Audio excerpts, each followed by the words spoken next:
अस्सलाम वालेकुम नाज़रीन। बांग्लादेश और इंडिया के मैच ने डिसाइड कर दिया है कि या तो बांग्लादेश ना इंडिया के साथ फाइनल खेलेगा या पाकिस्तान खेलेगा। क्योंकि इंडिया जो है तो वो फाइनल पहुंच गई है। पाकिस्तान और बांग्लादेश का जो है तो ये डू और डाई वाला मामला है। ये सेमीफाइनल है। इससे जो जीतेगा वो इंडिया के साथ 28 तारीख को टकराएगा।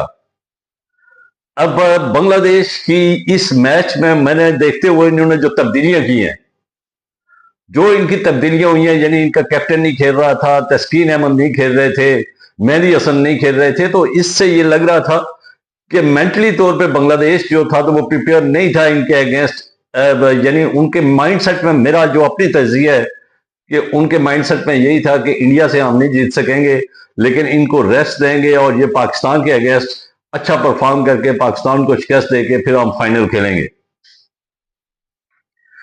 लेकिन जब मैच शुरू हुआ तो अभिषेक शर्मा का कैच जो है तो इनिशियली ना ड्रॉप हो गया था। अगर वहां पे कैच लिया जाता, जाकिर अली उसका कैच ले लेते तो हो सकता है सूरत हाल कोई और होती। लेकिन उसके बावजूद इंडिया ने पावर प्ले की सही यूटिलाइजेशन की। अभिषेक शर्मा की जबरदस्त इनिंग्स थी। इस इनिंग्स के बावजूद, उस पावर प्ले की यूटिलाइजेशन के बावजूद इंडिया को 168 के ऊपर रिस्ट्रिक्ट किया उन्हें। 6 खिलाड़ी आउट हुए और वो 168 के ऊपर हार्दिक पांड्या की परफॉर्मेंस है नीचे 38 स्कोर किया है। अगर वो 38 निकाल लेते तो और भी हालत ना, यानी 120 130 के राउंड अबाउट होती ना। तो आप ये देखें कि पावर प्ले पूरा ना इंडिया के हाथ में, कैच ड्रॉप होने के बाद ना पावर प्ले उनके हाथ में, उन्होंने पूरा यूटिलाइज किया। लेकिन उसके बावजूद जो है तो उसको रिस्ट्रिक्ट कर दिया ना 168 के ऊपर, और श्रीलंका ने 169 किया था। तो बांग्लादेश को इतना यकीन नहीं था। मेरा जो अंदाजा है कि इनको इतना यकीन नहीं था कि इंडिया को हम इतने रिस्ट्रिक्ट कर देंगे। यानी मेहदी हसन भी नहीं है, तस्कीन अहमद भी नहीं है, लिटन डॉस जो बैटर है उनका कैप्टन है वो भी नहीं है, और उसके बावजूद इतनी जबरदस्त परफॉर्मेंस बॉलिंग के शोबे में। लेकिन जब बैटिंग आती है तो बांग्लादेश जो है तो वो लड़खड़ा रहा है। सिर्फ एक सैफ हसन जो है तो वो चीटान की तरह खड़े हैं, चीटान के अटैक कर रहे हैं ना उनके ऊपर। वो अकेला, यानी इंडिया वर्सेस सैफ था बस। अगर उसका थोड़ा सा भी कोई सपोर्ट कर लेता, थोड़ा सा भी सपोर्ट कर लेता तो 168 टारगेट चेस हो जाता। इससे पहले जो है तो 169 इन्होंने चेस किया श्रीलंका के अगेंस्ट, और 168 कोई इनके लिए इतना मुश्किल नहीं था। लेकिन शुरू के ओवर में ही ये दबाव का शिकार नजर आए। हार्दिक पांड्या को बड़ा डिफेंसिव खेला था इन्होंने, और उस डिफेंसिव से लग रहा था कि ये माइंडसेट पे डिफेंसिव है और विकेट के ऊपर यानी अटैक करना ही नहीं है। सैफ ने अटैक किए, सैफ का साथ किसी ने नहीं दिया, और इस तरह बांग्लादेश जो है तो 127 पर पूरी टीम आउट हो गई और इंडिया ये मैच जीत के फाइनल के लिए क्वालिफाई कर गया है।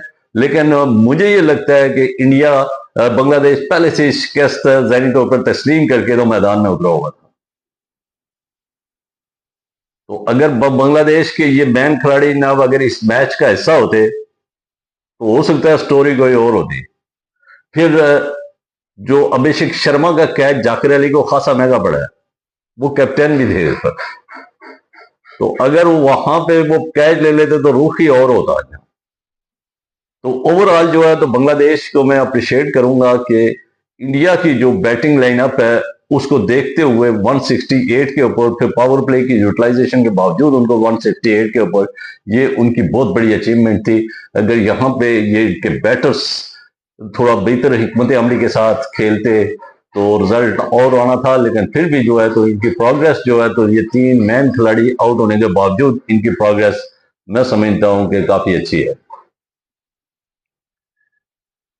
लेकिन अब बांग्लादेश और पाकिस्तान का जो मैच होने जा रहा है ये सेमीफाइनल है। सेमीफाइनल जो है तो वो पाकिस्तान के लिए भी डू और डाई वाला है और बांग्लादेश के लिए भी डू और डाई वाला मामला है। और दोनों टीमें जो है तो इससे पहले जो है तो बांग्लादेश की सीरीज जो थी तो वहां खेला है इन्होंने, और वो सीरीज जो है तो बांग्लादेश जीती हुई है। पाकिस्तान के दौरे पे आए थे तो यहां पाकिस्तान वो सीरीज जीता था।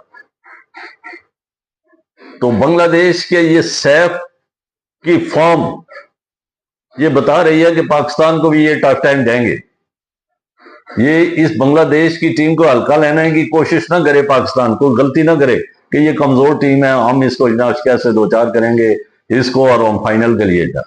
आपने क्वालिटी क्रिकेट खेल के ऊपर फोकस करना है और उस तरह क्रिकेट खेलनी है, यानी पाकिस्तान को उस तरह क्रिकेट खेलनी है कि ये फाइनल समझ के खेले कि हमने इंडिया के साथ फाइनल क्या हिकमत अमली है, उस हिकमत अमली के ऊपर ना बैटिंग करें। तो अगर जीत के तो फिर 28 तारीख को फाइनल जो है तो इंडिया और पाकिस्तान का ये इस मंथ में और तीसरा मैच होगा इनका। तो बांग्लादेश ने ओवरऑल जो है तो उनके यानी इंडिया के ओवरऑल बांग्लादेश की तो बॉलिंग बहुत अच्छी रही है।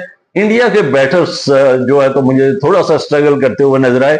एक अभिषेक शर्मा को दे छोड़ के, अभिषेक शर्मा को मैंने जो ऑब्जर्व किया है, बाकी तो वो बड़ा अच्छा बैट्समैन है, जाहिर इस वक्त दहशत फैलाई हुई है उसने, पूरी दुनिया के क्रिकेट के फैंस जो है तो उसकी तरफ मुतवज्जो होते हैं कि ये आज क्या करता है। लेकिन ये है कि उसको कल के मैच में मैंने थोड़ा ऑब्जर्व किया था कि वो स्लो डिलीवरी को वो नहीं खेल सकते, थोड़ा थोड़ा तो खेलते हैं लेकिन थोड़ा सा स्ट्रगल कर रहे हैं। स्पिनर्स के अगेंस्ट थोड़ा सा स्ट्रगल कर रहे हैं, स्पिनर के अगेंस्ट भी थोड़ा सा स्ट्रगल कर रहे हैं।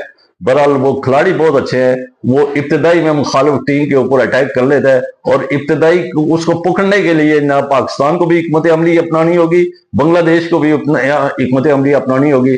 अगर अभिषेक शर्मा को पहले पावर प्ले के अंदर अंदर पकड़ लेते हैं तो बाकी टीम जो है तो वो उसका दबाव का शिकार होगी, क्योंकि बाकी अभी सूर्या कुमार यादव ऑफ कलर लग रहे हैं, वो उस तरह डूबे ऑफ कलर लग रहे हैं, और बाकी जो रिमेनिंग उनके एक तिलक वर्मा उस तरह परफॉर्म नहीं कर रहे हैं इनके जो एक, और इसी तरह संजू सैमसन जो है तो वो उस तरह नहीं है, ना आउटस्टैंडिंग परफॉर्मेंस नहीं है।